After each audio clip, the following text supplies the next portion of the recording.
Hey guys, it's Superstar0717. In the last video I was talking to you guys about Desperate Ravings.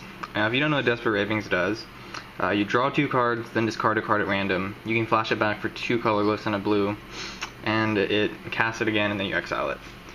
Now, I haven't liked this card yet. I've used it, I think, 5 or 6 times, and I think once I got what I needed, and it worked out. 2 times I got what I needed, but then I discarded it. And then the other times it just didn't. I mean, I drew cards, but it didn't help me at all. And so with that being said, I've been trying to find a replacement for it. Unfortunately, I didn't get to go to F&M last week. I got called into work, but I did get to play afterwards. A buddy of mine bought a booster box yesterday. And we played a couple pack wars, which if you don't know what that is, I'll explain that in another video, but it's like the most awesome thing ever. Then we did a draft. And so, with that being said, I pulled a common from Innistrad that I think might be a pretty good replacement for Desperate Ravings, and it does the job a little bit better, and I'll show you that right now. So this card is draw 2 cards and discard a card at random. So you're digging 2 cards into your deck and discarding a random card from your hand. Now, Forbidden Alchemy. I drafted this card. I was playing blue-black during the draft. And what Forbidden Alchemy does is look at the top 4 cards of your library, put one of them into your hand and the rest in the graveyard. Now, obviously we're not running black, so we're not going to be able to flash it back this way. But being able to dig 4 cards into your deck for that 1 card that you need, and put 3 cards, possibly spells, maybe like extra lands or whatever, into your discard pile for Snapcaster Mage to flash back is just awesome. I only activated this twice yesterday. One time I was digging for a Mirror of Averbrook to swing for lethal with a Flip Delver, and the second time I really needed a mana leak, so I paid the 3 mana and I still had 2 open for the mana leak.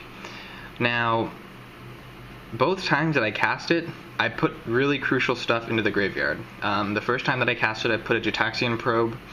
And I think the rest of the cards were kind of irrelevant.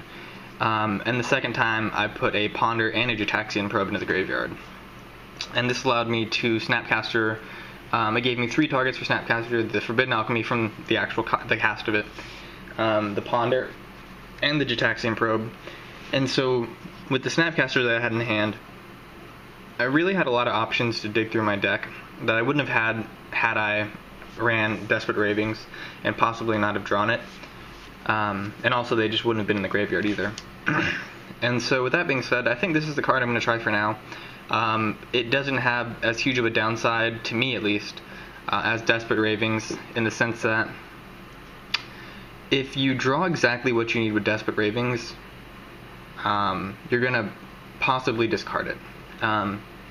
And a lot of people told me that mid to late game, the best time to activate Desperate Ravings, that is, it's mid to late game. Usually you only have like 3 or 4 cards in your hand, so when you activate Desperate Ravings, you go up to 6 or 5, or 5 or 6. And so 1 in 5, you're running a 25% or 20% chance, and then 1 in 6, I think it's like 15, 16, 17, something like that, 70% chance of discarding what you need. In addition, if there's multiple cards you need, like a Snapcaster and a Mana Leak, you're running a huge risk of discarding. Exactly what you needed. Whereas with Forbidden Alchemy, your hand stays the same. You're filtering your deck 4 cards deep, and you're finding an answer that you possibly need. And of course, obviously, just basic math: digging 4 cards into your deck instead of 2. Obviously, you have a much higher chance of finding exactly what you need. And obviously, you can flash it back with Snapcaster Mage. So this is what I'm going to try out for now. I had actually really never given this card any thought, and in the draft, when I drafted 2 of them, obviously, they worked out pretty well for me. And so this is the card I'm going to be trying out in my Rug Control deck, or Counter Wolf, I guess you could call it. So yeah, one more time, just looking at the effect, look at the top 4 cards of your library, put one of them into your hand and the rest into your graveyard. Worked out pretty well for me. If you guys are playing Rug Control, check out my list. Probably link that down below. And let me know what you think about the build. I finally have all my Zendikar lands in, so I'll probably show off the deck in a little bit. But yeah, thanks for watching, guys. Rate, comment, subscribe. Peace.